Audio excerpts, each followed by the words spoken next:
Almost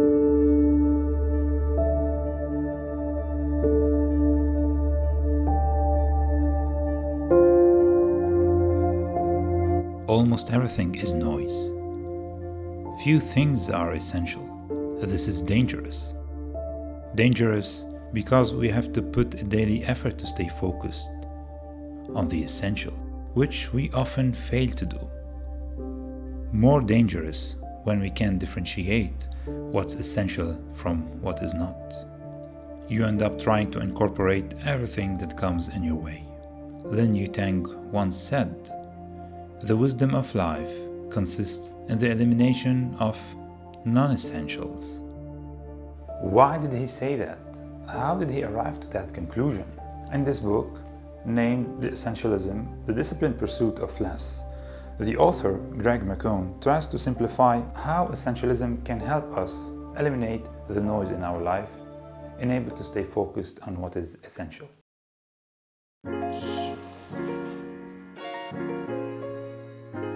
In the first part, named The Essence, he talks about the mindset of an essentialist. Essentialism is not about getting more things done. Instead, it's about how to get the right things done. It's about getting the wisest possible investment of your time and energy in order to operate at your highest level by doing what is essential.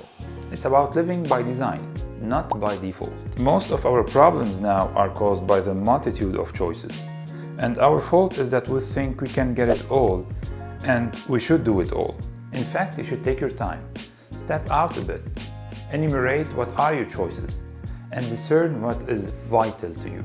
He calls it discerning the trivial many from the vital few. Plan accordingly and choose only what is essential. And then, the right choices will become more obvious. Life is about problems. It's really a question of which problem is really worth dealing with, which one is worth your time, focus, and energy. Once you chose your problem you want to deal with, now it's time to eliminate anything that doesn't contribute to solve this problem. Not everything is important. In fact, very few things are. This doesn't mean that all opportunities are evil, but even if it was a great offer, it is not what you want and doesn't play a role in seeking your goal. So this same great opportunity can become an obstacle to your target. And this is what the author calls a trade-off. Trade-offs are inevitable. There's no escape from them. In the second part of the book, named Explore, he talks about how we can discern the trivial many from the vital few. And he mentions the importance of being unavailable. For example, Napoleon used to ignore his messages for 2 weeks. And by that time, most of the problems are already resolved on their own. In the third part, named Eliminate, it's about the process of removing all of these non-essentials commitments from our lives, to gatherings, clubs, societies, and communities. He stresses on the importance of saying no. He gives a quick tip here. If it is not a clear yes, then it's a definitive no. Don't go with this trend of accepting everything that comes in your way, always saying yes. To stay focused and make some progress, you should learn how to say no, and people will respect you when you are honest and assertive with your negative response. Set boundaries. And finally, the fourth part of the book, named Execute. Now, since we know what is vital to us, he talks on ways to be doing these essential activities with minimal effort.